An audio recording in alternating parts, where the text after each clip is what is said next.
Hello दोस्तों, स्वागत है आपका इस वीडियो में। तो फाइनली यहाँ पे हेल्स पैराडाइज का न्यू सीजन आ चुका है, सेकंड सीजन, और उसके भी यहाँ पे 3 एपिसोड्स आ चुके हैं। यहाँ पे हमें एपिसोड की शुरुआत में एक इन का सीन दिखाया जाता है जहाँ पे शोगुनेट के ऑफिशियल्स बैठे हुए होते हैं और इनके सामने यहाँ पे यामाडा असाएमोन जिक्का होता है। जिक्का ही है इसका नाम, ठीक है ना। एनीवे ये लोग इससे यही पूछते हैं कि तुम इतनी जल्दी आइलैंड से बच के कैसे आ गए। तो जिक्का बताता है कि जब वो वहाँ पे पहुंचा था तो जो क्रिमिनल है आजा चोबे, उसने उसके असाइन क्रिमिनल को मार दिया था जो कि होरुबो था, ठीक है। इसके बाद वो लोग उसकी बोट पे आ गए थे और वो यही बताते हैं कि उसको काफी ज्यादा रिग्रेट हुआ कि वो ये मिशन पूरा नहीं कर पाया, भले ही वो झूठ बोल रहा होता है, ठीक है ना। वो ये भी बताता है कि मेनलैंड में वापस आने के लिए भी उसको काफी सारी मुसीबतें उठानी पड़ी क्योंकि वहां की जो लहरें थी ना वो बार बार उसे उसी आइलैंड पे धकेल रही थी, लेकिन किसी तरह वो बच के उस आइलैंड से बाहर निकल गया। मतलब यार कितनी कमाल की बात है, ये बच के यहाँ पे भी आ चुका है, ठीक है। एनीवे यहाँ पे हमें दिखाया जाता है कि उसके साथ एक और यामाडा असाएमोन बैठा होता है जिसका नाम शोगेन होता है। अब यार जिक्का तो ये सारी की सारी चीजों को लाइटली ले रहा होता है, तो इन शोगुनेट ऑफिशियल्स को काफी गुस्सा आने लग जाता है, लेकिन शोगन उसके लिए माफी मांगता है। अब यार ये लोग यहाँ पे शोगन को भी बोलने लग जाते हैं, लेकिन एक बंदा बताता है कि तुम थोड़ा सोच समझ के बोलो उसके सामने, क्योंकि भाई शोगन के ऐसा लगता है रिस्पेक्ट है और वो काफी खतरनाक इंसान है। एनीवे ये दोनों ही एक दूसरे का साथ देते हैं और आपस में बातचीत करते हैं और यहाँ से बाहर निकल जाते हैं। इसके बाद ये लोग जब यहाँ पे आते हैं ना तो जिक्का यही कहता है कि उसको एक चीज काफी बुरी लगती है कि शोगुनेट असाएमोन को बिल्कुल अपने प्यादे की तरह समझती है कि भाई ये लोग और लोगों को भेजने की प्लानिंग कर रहे हैं, लेकिन शोगुन बताता है कि नहीं, ऐसा कुछ भी नहीं होने वाला है क्योंकि शोगुन अब किसी भी असाएमोन को वहां पे नहीं भेजेंगे बल्कि इवागाकुरे के निंजास को वहां पे भेजेंगे, ठीक है। अब आपको पता होगा यार ये बात हमें गाबीमारू ने भी बताई थी, मतलब उसको ये बात पहले से पता होती है, ठीक है ना। एनीवे यहाँ पे वो जिक्का से कहता है कि तुम्हें थोड़ा सोच समझ के बोलना चाहिए शोगुनेट के सामने, तुम्हारा ये एटीट्यूड काफी ज्यादा खराब है। जिसके बाद जिक्का यहाँ पे शोगुन से माफी मांगता है। अब यार शोगुन यहाँ पे सोच रहा होता है कि बाकी सब लोगों का क्या ख्याल होगा, क्या हाल होगा, क्योंकि 3 दिन हो चुके हैं उन लोगों को वहां पे गए हुए और उस तरफ से कोई भी अपडेट यहाँ पे नहीं आया है। तभी यहाँ पे एक समुराई आता है और वो पूछता है जिक्का से कि आप ये जो चीज अपने साथ लेके आए थे इसका क्या करना है। तो हमें दिखाया जाता है कि जिक्का एक बड़े से मॉन्स्टर का सर अपने साथ लेके आया होता है ऑफिशियल्स को दिखाने के लिए, लेकिन वो कहता है कि भाई यार ये तो दिखाना मैं भूल ही गया। जिसके बाद शोगन यहाँ पे इसको एग्जामिन करने लग जाता है और वो यही डिसाइड करता है कि भाई अब ये लोग फिर से आइलैंड पे जाएंगे। वही दूसरी बार हमें होराई का सीन दिखाया जाता है, इधर रेन होता है और वो यहाँ पे लेक्चर दे रहा होता है टाओ का एक डोशी को। तभी यहाँ पे टाओफा आ जाती है और उसके बाद ये लोग ट्रेनिंग ग्राउंड में चले जाते हैं। इसके बाद यहाँ पे यार इनका बेड चेम्बर आर्ट के बारे में बताया जाता है जो कि बोचू जोत्सु के लिए काम आता है, ठीक है। ये भी हमें पता है यार, ठीक है, मैंने बताया था इसके बारे में। और यही बात यहाँ पे एक टेंशन बोलता भी है कि भाई यार ये तुम्हें नहीं लगता काफी ज्यादा अजीब टेक्निक है, लेकिन ये नियांग को एक्टिवेट करने के लिए ये चीज जरूरी होती है, ऐसा ये लोग कहते हैं, ठीक है। जिसके बाद हमें दिखाया जाता है कि जूफा इस चेम्बर में से बाहर निकलता है और उसके शरीर पे ब्लड लगा हुआ होता है क्योंकि वो बोचू जुत्सु करके आया होता है एक टेंशन के साथ। दूसरा यहाँ पे हमें इन लोगों का सीन दिखाया जाता है। सागर यही कहते हैं कि इधर लॉर्ड टेंशन की टेरिटरी है तो यहाँ पे हमारे ऊपर खतरा मंडरा रहा है, हमें यहाँ से निकलना चाहिए और आगे चल के गाबीमारू और बाकी सब लोगों से मिलना चाहिए। अब यार यूजुरिया तो इस प्लान के खिलाफ होती है, वो यही कहती है कि तुम्हें पता तो चली गया कि ये आइलैंड कितना ज्यादा खतरनाक है, तो मुझे ऐसा लगता है कि हमें इस आइलैंड से बाहर निकल जाना चाहिए। लेकिन सागरी को समझ आ जाता है कि यूजुरिया का यही प्लान है कि वो अपने साथ ज्यादा से ज्यादा असाएमोन को लेके जाना चाहती है जिससे कि वहां पे जाके असाएमोन बता सके कि इसमें यूजुरिया की कोई गलती नहीं है और वो आजाद हो जाए, ठीक है ना। इसके अलावा वो शोगुन को बता सके कि एलेक्सर ऑफ लाइफ जैसी कोई चीज नहीं मिली इन लोगों को। तो सागरी बताती है कि उसका भी ये गोल है कि सबके सब लोग जिंदा वापस जाना चाहते हैं और इन लोगों को सबको बचाना होगा, ठीक है ना। सागरी यही कहती है कि वैसे चांसेस है कि गाबीमारू भी गेट के पास तो पहुंच ही जाएगा। तो यूजुरिया बताते हैं कि उसको थोड़े बहुत साइंस देखने को मिले थे गेट के पास कि वो यहाँ पे जरूर आया था, लेकिन मुझे एक बात बताओ कि तुम उसे उसके वाइफ के बारे में कैसे बताओगी। वही दूसरी ओर हमें एक वैली का सीन दिखाया जाता है, इधर मे गांतेत्सुसाई और फूची होते हैं। वही दूसरी ओर गाबीमारू समझने की कोशिश कर रहा होता है कि भाई वो इस आइलैंड पे कर क्या रहा है और अगर ये एक मिशन है तो यहाँ पे चल क्या रहा है भाई। ये चीज यहाँ पे फूची नोटिस भी कर लेता है और वो पूछते हैं कि ओए तुम ठीक तो हो ना। तभी यहाँ पे इन लोगों का सामना आजा चोबे और टोमा से होता है। इनके साथ एक डोशी भी होता है जो कि ये लोग अपने साथ लेके आए होते हैं। जैसे यहाँ पे चोबे को समझ आता है कि ये लोग तो इंसान ही है तो वो छूटते साथ ही इधर गाबीमारू के ऊपर अटैक करता है, किक मारता है उसके ऊपर, लेकिन गाबीमारू छूटते साथ ही यहाँ पे चोबे की गर्दन तोड़ देता है। अब यार ये लोग यहाँ पे लड़ना शुरू करते हैं, लेकिन मैं यही बताती है कि इस समय गाबीमारू पहली बात तो कमजोर है, उसका जो टाव है वो हिल चुका है। वही दूसरी ओर चोबे का टाव काफी ज्यादा खतरनाक है और बहुत ज्यादा अमाउंट का है, ठीक है ना।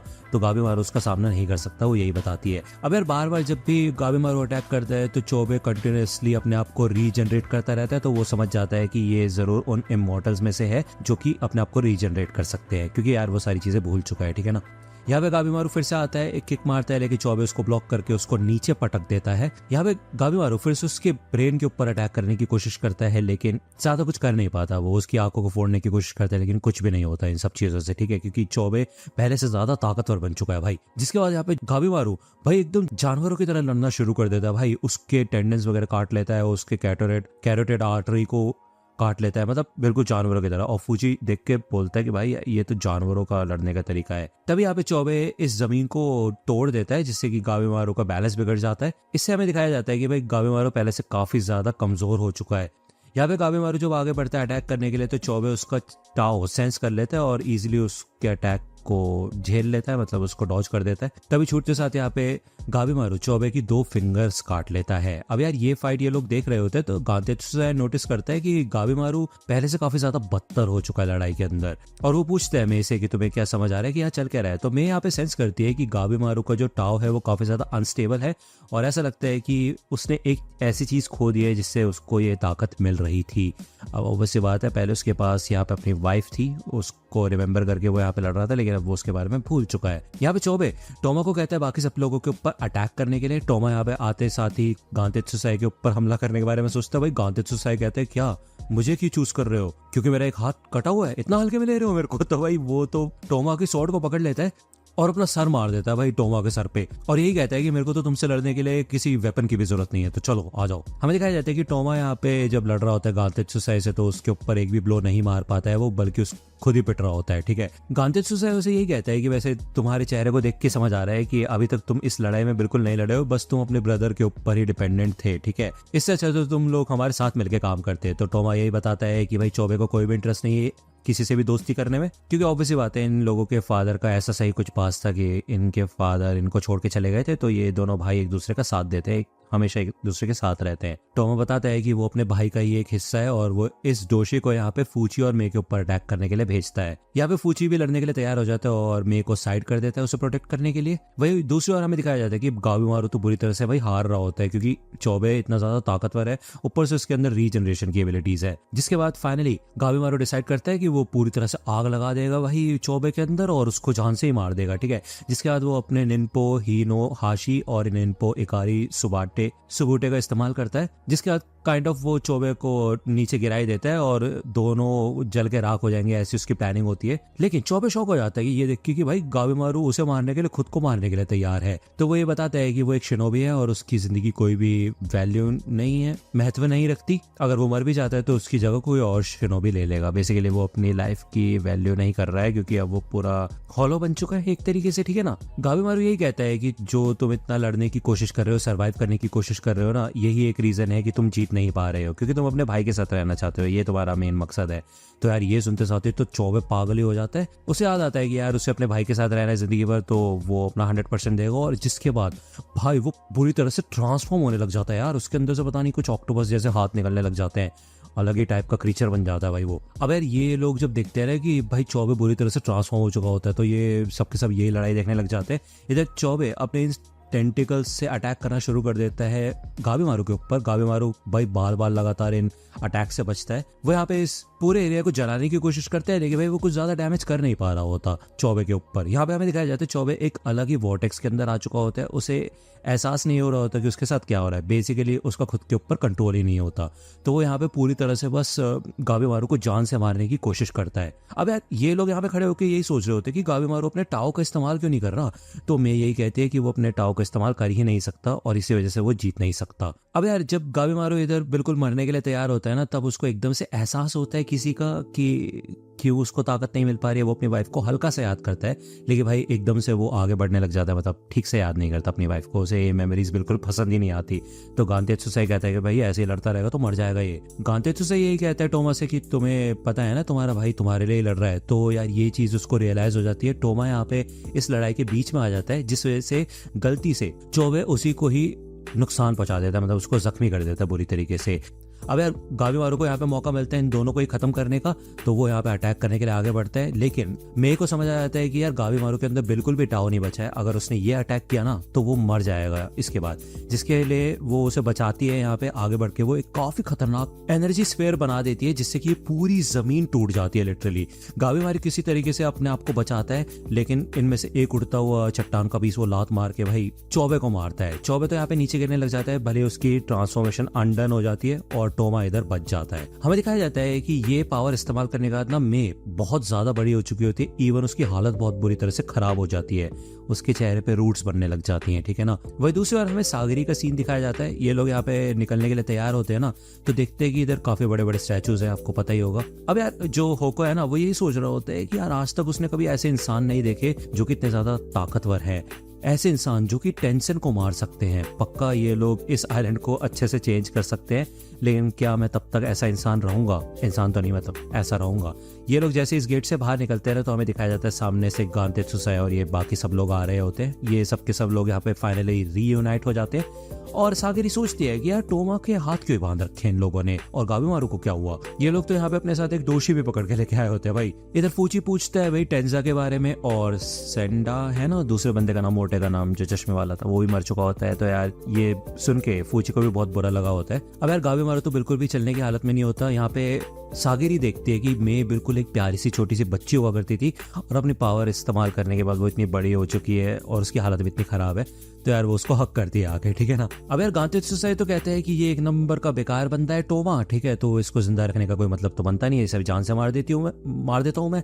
तो यार सागरी कहते हैं कि अब मेरे सामने कोई भी जान से नहीं मरेगा, ठीक है, और अगर तुमने उसे छूने की कोशिश की तो तुम गए। तो यहाँ पे वो अपनी स्वॉर्ड लेके तैयार हो जाती है। गांतेत्सु कहता है कि अच्छा, तो इतनी कमाल की बॉडी के बाद भी तुम लड़ भी सकती हो, क्या बात है।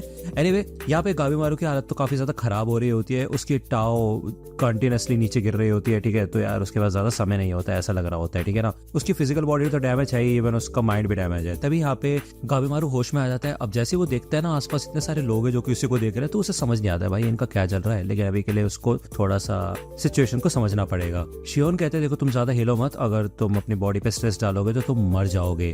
तो गावीमारू इस चीज का आंसर देता है कि कोई बात नहीं, उससे मेरे को कोई फर्क नहीं पड़ता। तो यार ये सुन के ना एकदम शॉक हो जाती है सागरी, और वो यही पूछती है तुम हो कौन हो।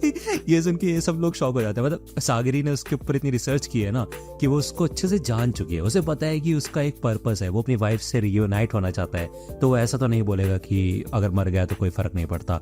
तो गावीमारू कहते तुम मुझे जानती हो, मैं हूँ गावीमारू हॉलो, और वो छूटते साथ यहाँ पे सागरी के ऊपर अटैक कर देता है, लेकिन सागरी को बचा लेते हैं फूची और शियोन, ठीक है ना। सागरी यही कहते हैं कि इसके जो टाव है वो तो अब नॉर्मल हो ही चुके हैं, और ये वो गावीमारू नहीं है जिसको मैं जानती हूँ, इसकी सोल बुरी तरह से टूट चुकी है। अब यार सागरी को तो बेचारी को बहुत बुरा लग रहा होता है। अब गावीमारू समझ नहीं पाता कि यार ये लड़की है कौन, और मतलब इसको देखने के बाद मेरे दिल में कुछ हो क्यों रहा है। अब यार देखो भाई सही बताऊं तो मुझे नहीं पता कि गावीमारू की वाइफ है नहीं, को बहुत ज्यादा कंफ्यूजन मतलब मचाई जा रही है, लेकिन भाई सागरी और गावीमारू के भाई मैं नहीं करना चाहता, शिप नहीं करना चाहता, बट स्टिल जस्ट बता रहा हूँ, अच्छा है, मतलब सागरी अच्छी बंदी है। एनीवे यहाँ पे वो आगे बढ़ती है और वो कहती है कि मेरे ऊपर ट्रस्ट करने की कोशिश करो, मैं तुम्हें नुकसान नहीं पहुंचाना चाहती, लेकिन बार बार लगातार गावीमारू उसके हाथ पे थप्पड़ मारता रहता है, ठीक है। उसे थोड़ी देर बाद गुस्सा आता है, वो भाई उसे पटक देती है नीचे और उसके ऊपर बैठ जाती है लिटरली। गावीमारू कहते हैं यार ये तो स्ट्रांग है बहुत ज्यादा। सागरी बताती है कि मैं तुम्हारी बहुत ज्यादा इंपॉर्टेंट एलाय हूँ, मैं तुम्हारी दोस्त हूँ, दोस्त तो नहीं मतलब साथ ही बोलती है वो अपने आप को उसका, ठीक है, और वो उसके ऊपर बैठ जाती है और वो कहती है ठीक है फिर कोशिश करो मेरे को हटाने की। अब यार मैं तो शर्माने लग जाती है और वो कहती है ये तो बिल्कुल बोचू जुत्सु की तरह लग रहा है। अब आपको पता होगा बोचू जुत्सु में लड़का और लड़की फिजिकल होते हैं, लेकिन ये चीज सच में काम कर रही होती है भाई। सागरी और गाबेमारू का जो टाओ होता है ना, वो काफी ज्यादा कंपैटिबल होता है, जिस वजह से यहाँ पे गाबेमारू हील होना शुरू हो जाता है। इवन उसको भी फील होता है कि यार ये क्या फीलिंग है, ऐसा लग रहा है कि मेरी ताकत वापस आ रही है। यहाँ पे सागरी उसे याद दिलाते हैं कि तुम्हें याद करना होगा कि तुम्हारी वाइफ है, कोई ऐसे इंसान है जिसके लिए तुम वापस जिंदा जाना चाहते हो, ठीक है ना। दूसरी बार हमें दिखाया जाता है चौबे का सीन। उसके हाथ पैर कट गए होते हैं, लेकिन फिर से वो रीजनरेट हो जाता है। लेकिन उसके नीचे गिरते साथ ही हमें दिखाया जाता है काफी सारे मॉन्स्टर्स यहाँ पे आ जाते हैं। सोशन कहते हैं ना इन लोगों को जिनके अंदर दिमाग नहीं होता, वही। तो यहाँ पे चौबे कहता है ठीक है फिर चलो, अच्छा है मेरे कम से कम टाओ की प्रैक्टिस हो जाएगी इधर। दूसरी ओर हमें दिखाया जाता है कि ये लोग एक केव के अंदर आ जाते हैं। ये लोग यहाँ पे डिस्कस करते हैं कि कैसे इन्होंने मारा था टेंशन को, कि वो पूरी तरह से ट्रांसफॉर्म हो गया था और उसको मारने के लिए 5 लोग लगे थे, तो उनको मारना इतना भी आसान नहीं है। यहाँ पे गाबेमारू को भी धीरे धीरे अपनी मेमोरीज याद आती है कि गेट पे उसका सामना एक टेंशन से हुआ था, लेकिन ठीक से उसको सारी डिटेल्स याद नहीं होती है। अब यूजुरिया तो बार बार ये कह रही होती है कि हमें इस आइलैंड से निकल जाना चाहिए, क्यों, है ना। लेकिन गाबेमारू कहता है कि बस जिंदा जाना काफी नहीं होगा, क्योंकि इससे मैं अपनी वाइफ से नहीं मिल पाऊंगा। तो यूजुरिया कहती है अच्छा हाँ, तो इसके बारे में क्या करना है अब। तो सागरी ये सारी की सारी बातें बता देती है। तो गाबेमारू को रियलाइज होता है कि अच्छा, तो ये सब कुछ इल्यूजन था, मेरी असलियत में कोई वाइफ नहीं है। ये बात तो चलो जब हम वापस जाएंगे तब मेरे को पता चली जाएगी कि ये बात सच है या नहीं, लेकिन हमें एलिक्सर ऑफ लाइफ तो ढूंढना ही पड़ेगा। तो यूजुरिया कहती है देखो उसका कोई फायदा नहीं है ना, क्योंकि अगर तुम्हारी वाइफ है ही नहीं तो तुम उसके बारे में कुछ जानते भी नहीं हो। तो गाबेमारू कहते हैं नहीं, मैं उसको फील कर सकता हूँ, उसकी बातों को, उसकी आवाज को, उसकी खुशबू को, यहाँ तक कि उसकी आवाज की टोन को भी मैं महसूस कर सकता हूँ, एक्सप्लेन करने की कोशिश कर सकता हूँ। इवन वो उसका नाम भी बता देता है कि उसकी वाइफ का नाम यूई होता है और वो कोई इल्यूजन नहीं है, वो सच में है। तो यार ये सुन के तो सागरी को काफी ज्यादा अच्छा महसूस होता है। मुझे नहीं पता उसे अच्छा महसूस हो रहा है, बुरा लग रहा है, बट मैं अपनी कोई कहानी नहीं बनाना चाहता, बट जो भी है। तो गांतेत्सु कहता है कि अच्छा, तो एक लड़की के चक्कर में हमारी वाट लगाएगा क्या। तो गाबेमारू कहता है कि वो कोई लड़की नहीं है, मेरी वाइफ है। तो गांतेत्सु कहता है क्या बात है, तुम तो असली मर्द हो यार, मैं तुम्हें पसंद करता हूँ, तो चलो फिर ठीक है, मैं तुम्हारा साथ देने के लिए तैयार हूँ इस जर्नी में, ठीक है। तो यहाँ पे जब गाबेमारू अपने दिल की बातें कर रहा था, तो हमें बताया जाता है कि उसके अंदर की जो स्ट्रेंथ थी, उसका जो टाओ था, वो बढ़ने लगा था, और यही चीज़ उसको और भी ज़्यादा ताकतवर बनाती है, क्योंकि वो अपनी कमजोरी और ताकतवर चीज़ों को दोनों को ही एक्सेप्ट कर रहा है। और इसकी इतनी छोटी सी बॉडी में इतना ज़्यादा टाव है, उसे ये बात पता नहीं है। हमें दूसरी ओर दिखाया जाता है चौबे का सीन। उसने इन सब शोशिन्स को मार दिया होता है, लेकिन तभी पीछे से एक टेंशन आ जाता है। अब ये वही है ना, रियन है मेरे ख्याल से, है ना। वो ये कहता है कि तुम ही हो जिसने मोडान को मारा था। इससे पहले कि चौबे यहाँ पे कुछ कर पाए, तभी यहाँ पे रियन उसको बुरी तरह से जख्मी कर देता है, उसका हाथ चीर देता है, लेकिन पलक झपकते ही यहाँ पे चौबे अपने आप को हील कर लेता है। दूसरी ओर यहाँ पे हमें फूची का सीन दिखाया जाता है। अब आपको पता होगा उसने अपने साथ इस डोशी को पकड़ रखा था, है ना। वो उसको जाने नहीं दे रहा था, क्योंकि उसको लोगों को काटने पीटने में मजा आता है। मतलब मॉन्स्टर्स तो नहीं होते ना, तो लोगों को ही आता होगा, है ना। ये एक असाइमोन है, आपको पता है। लेकिन वो यहाँ पे इस डोशी को यहाँ से जाने देता है। वो कहता है कि मैं अब तुम्हें छोड़ रहा हूँ, तो जल्दी से यहाँ से भाग जाओ। ये लोग देखते हैं कि इधर मे की कंडीशन काफी ज्यादा खराब हो रही होती है, क्योंकि उसने अपनी ज्यादा ही पावर का इस्तेमाल कर लिया होता है। तो फूची इधर कुछ मेडिसिन वगैरह बनाने की कोशिश करता है। वो ये कहता है लेकिन उसके बदले में तुम्हें हमें बताना पड़ेगा अपने बारे में और टेंशन के बारे में। तुम लोग चाहते क्या हो और तुम्हारा मेन पर्पस क्या है, गोल क्या है तुम्हारा, ठीक है ना। दूसरी ओर हमें दिखाया जाता है कि गाबेमारू इन चारों को यहाँ पे बैटल फील्ड में लेके आ गया होता है, मतलब बाहर लेके आ गया होता है, और वो कहता है कि मेरे को प्रैक्टिस करनी है, तो चलो फिर आओ सबके सब मेरे ऊपर हमला करो। अब यहाँ पे भाई ये 4 लोग होते हैं। गांतेत्सु होता है, टोमा होता है, ओके, शियोन और निरोगाए। तो बेसिकली ये लोग यहाँ पे होते हैं, और गांतेत्सु को तो भाई मजा ही आता है लड़ने में, लेकिन वो यहाँ पे अपनी स्वॉर्ड से टोमा की रस्सियों को काट देता है, और वो ये कहते हैं तुमने कुछ भी चालाकी की ना तो तुम्हारी वाट लगा दूंगा मैं। अब यहाँ पे गाबेमारू समझने की कोशिश करता है कि टाओ कैसे वर्क करता है, इस वजह से वो ये लड़ाई लड़ना चाहता है इन लोगों के साथ, ठीक है। जिसके बाद हमें दिखाया जाता है कि भाई टोमा तो अपने किलिंग इंस्टिंक्ट से ही आता है, क्योंकि गाबेमारू ने इसको बोला था कि तुम मुझे जान से मारना ही चाहते हो, तो उसी इंस्टिंक्ट से तुम मेरे ऊपर हमला करना। तो गाबेमारू कहता है ठीक है फिर, अब मेरे को अपनी आंखों का इस्तेमाल नहीं करना, बल्कि टाओ को महसूस करने की कोशिश करनी है। यहाँ पे वो ये सारे के सारे अटैक्स इजीली डॉज करता है। इवन गांतेत्सु का भी अटैक वो डॉज कर देता है। निरोगाए भी इधर आ जाती है फाइनली, लेकिन एक ही अटैक के बाद वो निरोगाए को साइड में हटा के इन तीनों को पछाड़ देता है। भाई लिटरली काफी कमाल की एबिलिटीज है गाबेमारू की, और हमें दिखाया जाता है कि वो है ताकतवर सच में। ये बात शियोन को भी पता चल जाती है, लेकिन वो यही सोचता है कि ये है तो एंड में क्रिमिनल ही, तो क्या हम इसके ऊपर भरोसा कर सकते हैं। अब यार टोमा काफी ज्यादा इंप्रेस हो जाता है, तो वो गांतेत्सुसाई के पास आता है और वो नीचे बैठ जाता है। वो ये कहता है कि प्लीज मेरे को क्या तुम सिखाओगे कि असली बैटल में लड़ते कैसे और स्वॉर्ड कैसे चलाते हैं। मुझे पता है ये काफी ज्यादा शर्मनाक है मेरे लिए, लेकिन प्लीज। अब यहाँ पे बार बार गांतेत्सुसाई इसका मजाक उड़ा रहा होता है कि तुम बाल लंबे करके घूम रहे हो, तुम लड़कियों की तरह। तो यहाँ पे छूटते साथ ही टोमा अपने पूरे के पूरे बाल इस तलवार से काट देता है और वो बोलता है कि प्लीज मेरे साथ लड़ो और मेरे को सिखाओ। तो गांतेत्सुसाई कहता है ठीक है, फिर मेरे पास और कुछ करने को है नहीं, तो चलो फिर तलवार उठाओ, चलो मेरे साथ। दूसरी ओर हमें रियन का सीन दिखाया जाता है और वही कहता है कि तुम्हें फेंका तो गया तो स्पिट में, लेकिन ऐसा लगता है कि तुम्हारा टाओ मिक्स हो चुका है इस आइलैंड के टाओ के साथ। और अक्सर ऐसा होता है कि इंसानों का टाओ हार जाता है और इसी वजह से उनका टैन बन जाता है, लेकिन तुम्हारा कॉन्शियसनेस अभी भी बना हुआ है, जो कि काफी ज्यादा कमाल की बात है। हमें दिखाया जाता है कि वो एक काफी खतरनाक अटैक प्रिपेयर करता है और चौबे को अटैक करना शुरू करता है, लेकिन चौबे इन सब के सब अटैक से बच जाता है। अब उसे पता होता है कि भाई अगर वो दोबारा से ट्रांसफॉर्म हुआ ना तो हो सकता है वो अपने आप को कंट्रोल ना कर पाए, लेकिन रियन को हराने के लिए उसे ट्रांसफॉर्म होना होगा, बस उसे फोकस करना होगा। तो यहाँ पे वो आगे बढ़ता है अटैक करने के लिए रियन के ऊपर। वो कहता है ठीक है, फिर अभी तक मेरा फोकस बना हुआ है तो मेरे को जल्दी से जल्दी इसको जान से मारना होगा। भाई वो अपनी पूरी कोशिश करता है इसकी वाट लगाने की। उसे पता होता है कि टेंशन का जो कमजोर हिस्सा होता है वो उनके नेवल पॉइंट के नीचे होता है, तो वो उसके ऊपर अटैक करता है, उसे फाड़ के रख देता है लिटरली। जिसके बाद यहाँ पे ये टेंशन मर जाता है और मैं सोचता हूँ भाई इतनी इजीली मर गया, लेकिन तभी हमें दिखाया जाता है रियन के और भी कई सारे डुप्लीकेट्स इधर होते हैं, बहुत सारे क्लोन्स इधर होते हैं। और रियन यहाँ पे कहता है कि मैंने तुम्हारे बारे में सुना था और मैं तुम्हें खुद आके यहाँ पे देखना चाहता था, इसलिए मैं यहाँ पे आ गया हूँ। अब 24 के ऊपर अटैक करने की कोशिश तो करता है, लेकिन वो अपनी लिमिट पे होता है। अगर उसने एक उंगली भी उठाई ना तो वो मर जाएगा।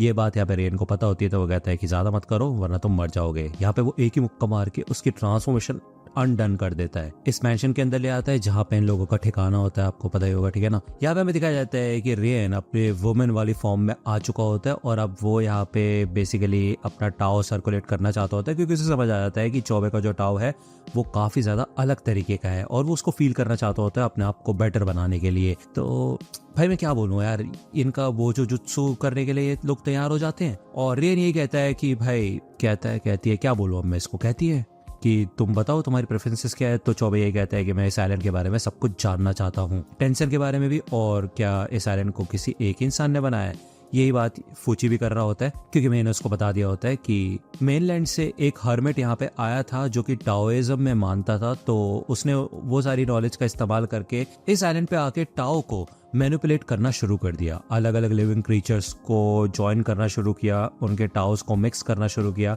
ट्रायल एंड एरर करते करते उसने ह्यूमन और प्लांट के टाओ को भी मिक्स किया था और तभी जाके यहाँ पे टेंशन्स बने, ठीक है ना। मैं यही बताती है कि इन सबकी अपनी टेक्निक्स होती है और इस समय टेंशन भी एक ऐसी चीज बना रहे हैं जो कि उनके लिए जरूरी है। मतलब वो ठीक से भी कंप्लीट नहीं हुआ है, डेवलपमेंट के अंदर है, वही एलेक्सर ऑफ लाइफ जिसके लिए ये लोग यहाँ पे आए हैं। ओके, तो ये जो टैन ये लोग बनाते हैं, ये लोगों को जान से मार के बनाते हैं, पिट में डाल देते हैं जिससे कि फ्लावर्स में वो लोग मिक्स हो जाते हैं, ठीक है। तो ये जो एलेक्सर ऑफ लाइफ है एक तरीके से किसी और इंसान की जिंदगी को हम अपना बना रहे हैं, ठीक है ना। कोई और इंसान मर गया, उसे मार दिया, तो उसकी जिंदगी को ये कलेक्ट कर रहे हैं, ठीक है ना। ये मान लो तुम, सिंपल सी बात है, यही है एलेक्सर ऑफ लाइफ। साथ के साथ इन लोगों को वो ये भी बताती है कि टेंशन भी अपने टाओ को ज्यादा इस्तेमाल नहीं कर सकती, क्योंकि अगर वो एक बार में ज्यादा टाओ का इस्तेमाल कर लेते तो वो जान से भी हाथ धो बैठ सकते हैं, मर सकते हैं। ओके, अब ये लोग पूछते हैं मेरे से कि अच्छा अगर इन लोगों को ये मिल जाता है एलेक्सर ऑफ लाइफ तो उसके बाद उनका मेन पर्पस क्या है। तो मैं कहती है नहीं, मेरे को उसके बारे में नहीं पता, ऐसा हो सकता है कि ग्रैंड मास्टर शुफू को पता हो इस बारे में, जो वो चाहते थे वही होगा। तो यार ये लोग सोचते हैं कि भाई वो शुफू कौन है, तो फूची बताता है कि वही है यार शुफू जिसने टेंशन को बनाया और इस आइलैंड को बनाया, जो एक्सपेरिमेंट कर रहा था इतने सालों से। ऐसा कहा जाता है कि वो अमृत की तलाश में निकला था 3000 बच्चों को अपने साथ लेके, उनके साथ साथ 100 क्राफ्ट्समैन भी थे। वो ईस्टर्न सी की तरफ गए थे, उसके बाद वो गायब हो गए थे। ऐसा कहा जाता है कि वो हजारों सालों से जिंदा है, हमें दिखाया जाता है शुफू का सीन। और यही सारी बातें रियन भी बता रही होती है चौबे को। वही बताते हैं कि ये सिर्फ एक गार्डन है इमॉर्टल लोगों को बनाने का, और सबके सब लोगों को एक पर्पस से बनाया गया है। हॉको को इसलिए बनाया गया जिससे कि देखा जा सके कि इमॉर्टल्स कैसे जीते हैं। अब उन्हें कंट्रोल में रखने के लिए सोशन को बनाया गया, जिससे कि टाओइज्म सिखा सके होको को और ऑर्डर बनाया जाए। तो हम सब लोगों को किसी न किसी तरीके से बनाया गया है। रेन बताती है कि हर चीज के अंदर टाओ होता है, हर एक चीज के अंदर, फिर चाहे वो जीवित हो या फिर मरी हुई चीज हो, बस ये है कि जो नॉन लिविंग चीज़ें होती है उनके टाओ को मैनिपुलेट करना ज़्यादा आसान होता है। और वो ये कहती है कि वो चौबे के टाओ को स्टडी करना चाहती है। तो यार चौबे कहते हैं कि अच्छा तुम मेरे ऊपर रिसर्च करोगे और उसके बाद क्या करोगी, इस आइलैंड पे मौजूद हर इंसान को एलेक्सर ऑफ इमॉर्टैलिटी बना दोगी। तो रियन कहती है नहीं, मेनलैंड पे मौजूद सारे इंसानों को। तो मतलब आपको पता चल गया होगा एलेक्सर ऑफ लाइफ बनाने के लिए इंसानों की जरूरत है। उनको निचोड़ के ये लोग उनका निचोड़ेंगे नहीं, उनको उनकी लाइफ फोर्स को ये सक कर लेंगे, उसके बाद टैन बना देंगे। तो रियन यहाँ पे चौबे को ये ऑफर देती है कि अगर तुम हमारे साथ मिल जाओगे तो मैं तुम्हें टैन बनाने के बजाय अपने साथ जॉन करा लूंगी। अब यार चौबे तो कंफ्यूज हो जाता है। वो ये सोचता है कि यार इस समय वो इतना ताकतवर तो है नहीं कि उसको जान से मार सके, तो उसे इस ऑफर को एक्सेप्ट कर लेना चाहिए। क्या उसे क्या करना चाहिए, लेकिन ऑब्वियस बात है वो अपने भाई को अकेला नहीं छोड़ सकता। तो ये लोग यहाँ पे बोचू जुत्सु को शुरू कर देते हैं। दूसरी बार हमें दिखाया जाता है मे की जो कंडीशन होती है काफी ज्यादा खराब होने लग जाती है। उसका टाओ काफी ज्यादा तरीके से घिर चुका होता है। अब आपको पता होगा यार कि गाबिमारू एक तरीके से हील हो गया था सागिरी के साथ। बोचू जुत्सु तो नहीं किया था उसने, मतलब ये दोनों एक दूसरे के ऊपर चढ़े हुए थे, मतलब सागिरी चढ़ी हुई थी। तो इस मेथड के बारे में बात करते हैं लोग, लेकिन मे कहती है नहीं, वो मेथड मेरे ऊपर काम नहीं करेगा क्योंकि रेन ने मेरे टेंडन यानी कि मेरे ओव्यूल को डिस्ट्रॉय कर दिया था। वो बताती है कि रेन और मे ग्रैंड मास्टर शोफू के पहले स्टूडेंट्स थे, उनके डिसाइपल्स थे। जिसके बाद रेन एक गलत रास्ते पे चला गया, उसने काफी सारे लोगों को मार दिया था और मे उसको रोक नहीं पाई, जिसके बाद उसने उसके ऊपर अटैक किया और उसी वजह से यहाँ पे मे भाग गई थी होराई से। यहाँ पे हमें दिखाया जाता है मे की बॉडी पे ये रूट्स फैलने लग जाती है। तो होको यही कहता है कि तुम मेरे टाओ का इस्तेमाल कर सकते हो, लेकिन अगर ऐसा हो करेंगे तो भाई होको भी मर जाएगा। होको बताता है कि वो कई सेंचुरीज पहले मिला था मे से। पहले उसकी वाइफ और बेटी हुआ करती थी, लेकिन वो दोनों ही ट्री बन गए थे। धीरे धीरे करके विलेज के सारे लोग ट्री बन गए और जब यहाँ पे होको को लगा कि उसका समय आ गया है, वो भी ट्री बन जाएगा, लेकिन तभी उसे मे दिखी थी। मे में उसको अपनी बेटी दिखाई थी, जिस वजह से उसने उसको पालना पोसना बड़ा करना शुरू कर दिया था। अपना फैमिली की तरह रखता था वो उसको, लेकिन असलियत में वो सिर्फ अपने बारे में सोच रहा था। वो अपनी बस बेटी चाहता था, उसने मे के फायदे के बारे में कभी भी कुछ नहीं सोचा। तो यहाँ पे उसको रिग्रेट हो रहा होता है, तो वो अपना प्रायश्चित करना चाहता होता है। लेकिन मे कहती है नहीं, ऐसा नहीं है, मेरे को आपके साथ रह के काफी अच्छा लगा, आप मेरे लिए असली फैमिली थे। ये दोनों ही बुरी तरह से रो रहे होते हैं। फाइनली यहाँ पे मे होको के टाओ का इस्तेमाल करके खुद को रिचार्ज कर लेती है बोलूं, ठीक है, लेकिन होको मर जाता है और अपने पिता को वो गुड बाय बोल देती है, यानी कि होको को, और फिर से एक बच्ची बन जाती है। तो यार ये हो गए 3 एपिसोड, ठीक है ना। अब 4th एपिसोड यार आज रात को आ जाएगा। अब मुझे नहीं पता, हो सकता है मैं पहले ही डाल चुका हूँ और हो सकता है कि अभी हो टाइम आने में, लेकिन जैसे ही आएगा मैं वैसे वीडियो बना दूंगा। तो यार बहुत मेहनत लगी है इस वीडियो को बनाने के लिए, रात भर जाग के वीडियो बनाई है। तो प्लीज लाइक कर देना, सब्सक्राइब कर लो अगर चैनल पे नए हो तो। मिलता हूं आपसे अगली वीडियो में, तब तक के लिए गुड बाय।